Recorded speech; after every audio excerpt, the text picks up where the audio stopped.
everyone! Welcome back to my channel! Today, ay papakita ko sa inyo kung paano ko ginawa tong look na to inspired by Catriona from Miss Universe 2018. So, if you wanna do how I did this look, keep on watching. Nakaready na lahat ng mga gamit ko dito sa harapan.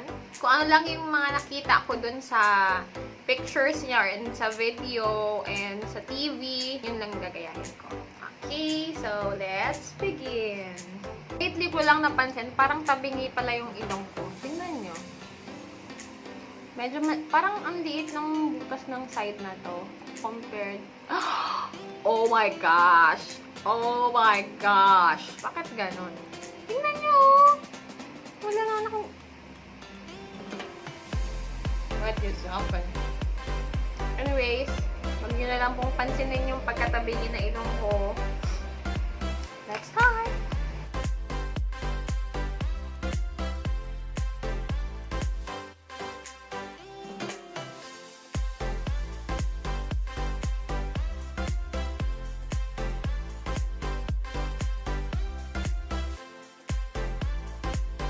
Ang secret kasi talaga sa magandang makeup is a good base.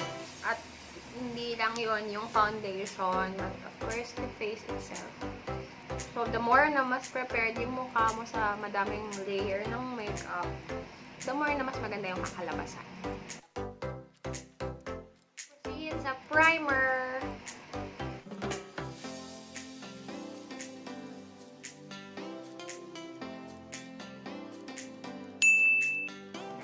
Foundation. So, medyo i-combine natin itong dalawa. This is 228 and 220. Maybelline Fit Me.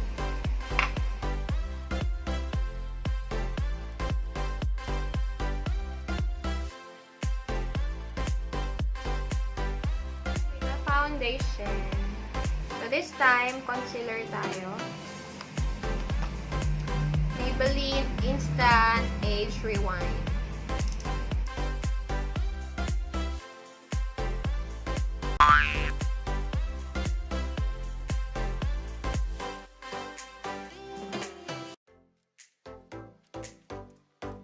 Proceed sa setting powder and medyo magbe-bake tayo. I will be using Coty Airspun.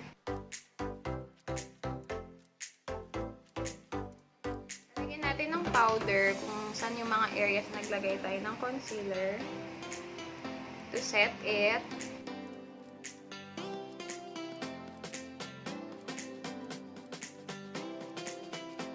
For purpose na rin to kasi pag nagkaroon ng fallout yung sa eyeshadow, at least medyo masasalo ng powder at hindi siya kakalat sa foundation. Now let's proceed sa eyebrows. For the brows, I will be using Maybelline Fashion Brow 3D palette. Yung kilay ni yung kilay ni Catriona, medyo bushy dito. Tapos dito yung very precise and defined sa outer corner. So, dun tayo magpo-focus. And dark din yung kanyang eyebrows. So, hindi brownie. Kagaya ng kilay na ginagawa ko usually. So, instead na maglagay pa ako ng powder, yung wax na lang yung gagamitin ko.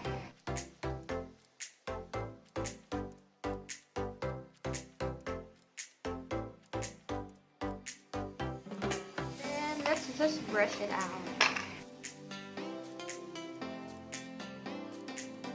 The other side. Okay, so we are now done with the brows. Ayan. So, syempre, kahit gusto kong gayahin yung shape ng brows ni Catriona, pero iba ba yung shape ng brows ko. So, I did my best, guys. At to define the brows even more, instead of using concealer, gagamit na lang tayo ng white powder or eyeshadow. I'll be using my Too Faced Chocolate Bar palette and the shade White Chocolate. This one right here.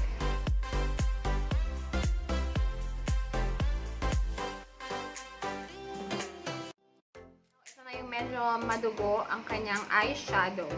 So, So, based dun sa mga pictures po na nakita ko, parang smoky eye yung ginamit sa kanya. Brown, smoky eye. Tapos, sipon ako. May shimmer dito sa bandang inner to center part ng eyelids. So, yun yung tatry nating ma-achieve today. I will be using 2 palettes. Yung kaninang Too Faced Chocolate Bar in this Cathy Doll Nude Me Pink Champagne Eyeshadow Palette. Maglalagay muna ako nitong shade na to. Walang pangalan. Sa buong lids. Medyo white, yellowish. Whatever.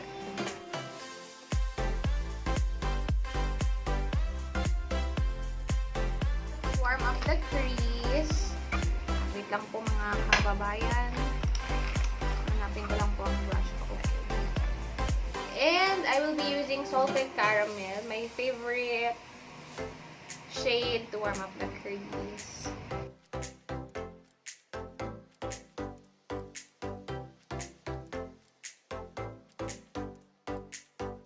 Para maganda ang eyeshadow, blending is really the key. So, tsaga-tsaga lang sa pagbe-blend. Sa tunay na buhay, sobrang kitang-kita yung kulay ng shadow. Pero dito sa screen, hindi ko alam kung kitang-kita nyo ba. But, yeah. Now, i-enhance lang natin yung outer part ng crease. So, we will be using a much darker shade.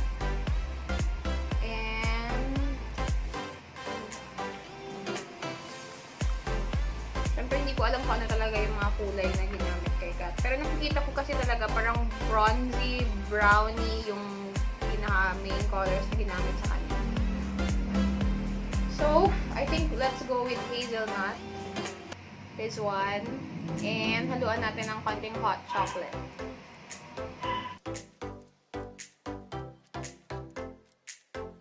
See the difference? Hindi masyado, no? Pero yeah, may difference siya in real life.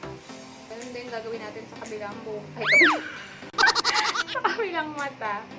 Sa kabilang buhay. Wag mo na, girl. I was never far. You made a way to get to me. You were the whisper leading me to your heart. Forever I belong to you. Now I can see clearly my heart you for me. Then, dagdagan natin ang last na, darkest shade. So, I will be using itong nandito sa Cathy Doll palette, yung darkest shade niya. Super dark brown.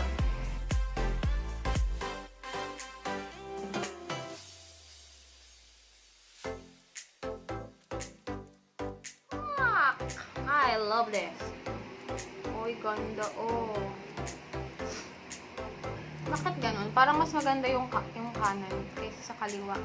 Pero in real life, mukhang mas blended yung kaliwa ko kaysa sa kanan. But ganun. Now, let's blend. I'm using a different brush na. Balik lang tayo sa Salted Caramel para i-blend lahat ng shadows.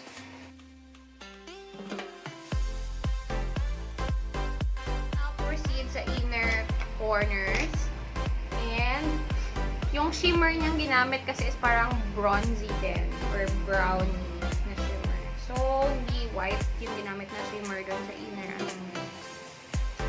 I will be using creme brulee and yeah, and marzipan siguro. So, itong dalawa pag-combine ko.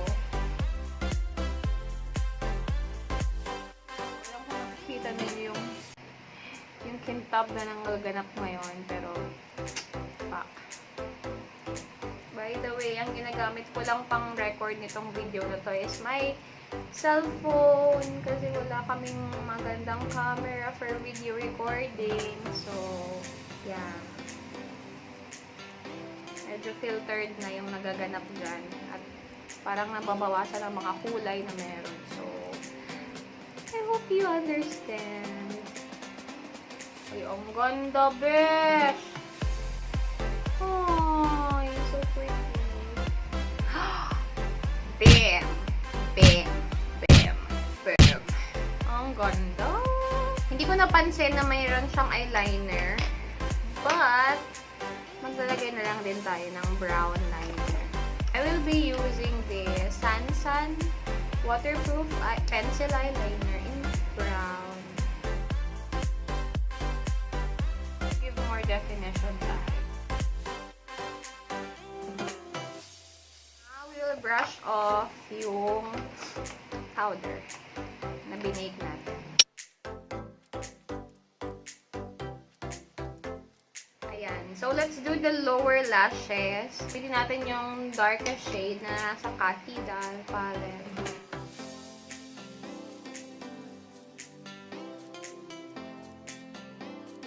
Naluluha ako dahil sa sipon ko sa allergy ko. Oh my gosh. Whew.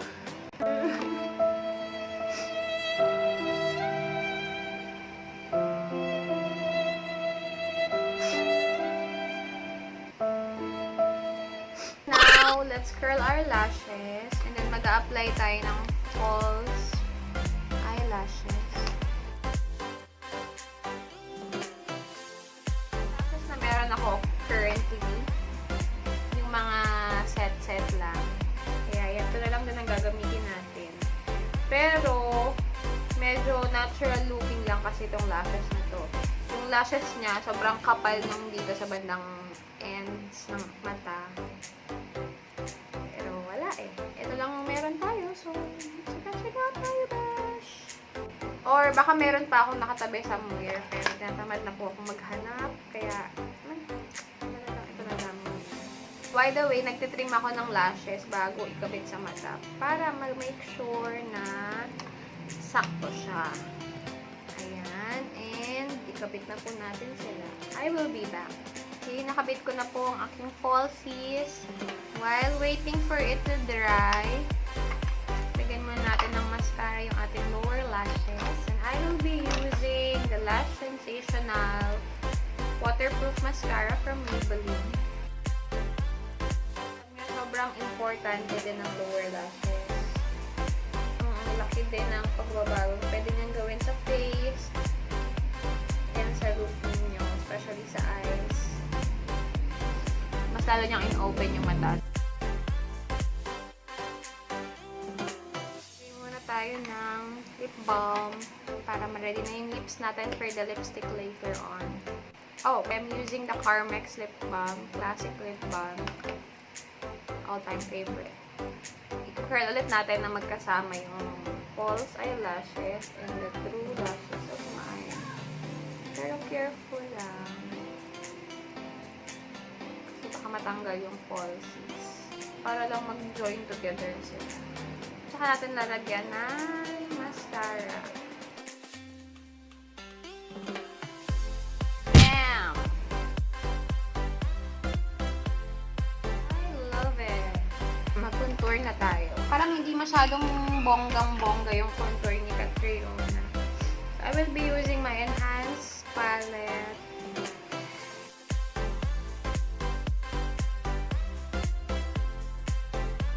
Pwede natin yung jaws natin.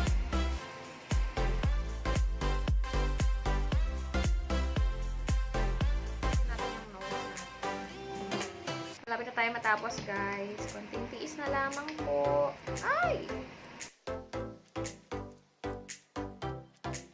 Light blush. Ito yung gagamitin kong blush from Maybelline Color Show Blush in the shade Creamy Cinnamon. Hindi masyadong makapal yung blush ni Catriona based sa pictures na nakita ko. So, hindi natin masyadong kakapalan yung blush natin. Let's highlight. I will be using champagne truffle. Wala ko actually pang highlight. So, ito lang gagamitin ko. Ah, diba? Lakas maka-fresh.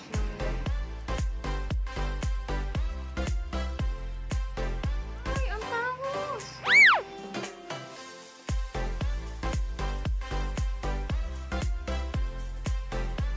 Alam niyo, grabe ang heavy ng look sa personal. Kasi tayo mga friendship. Isa to sa pinaka-highlights ng look ni Catriona, yung kanyang lips. Which is a very powerful red lip. Ito yung mga gagamitin ko. Elana Cosmetics liquid lipstick in the shade Love is True. And Maybelline Creamy Mattes in the shade MRD04. So, ito siya. Unahin ko na muna tong liquid lipstick. Medyo deep yung pagka-red nito. Medyo bright yung kay Catriona, diba? Meron akong actually brighter red, pero hindi ko mahanap. So, let's settle with this. If you have lip liner, I suggest mag-lip liner kayo. Pero, dahil wala tayong lip liner, diretso na.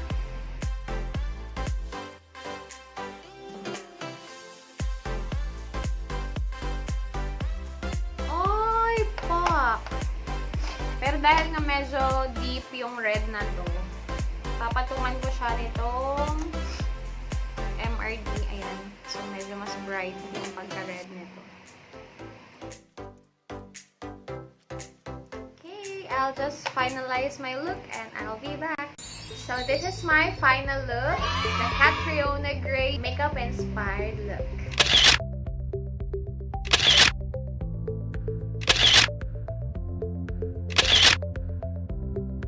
Gustuhan niyo po itong video na to, please do like and subscribe to my channel. And comment niyo kung ano pa yung mga next videos na gusto niyo makita from me.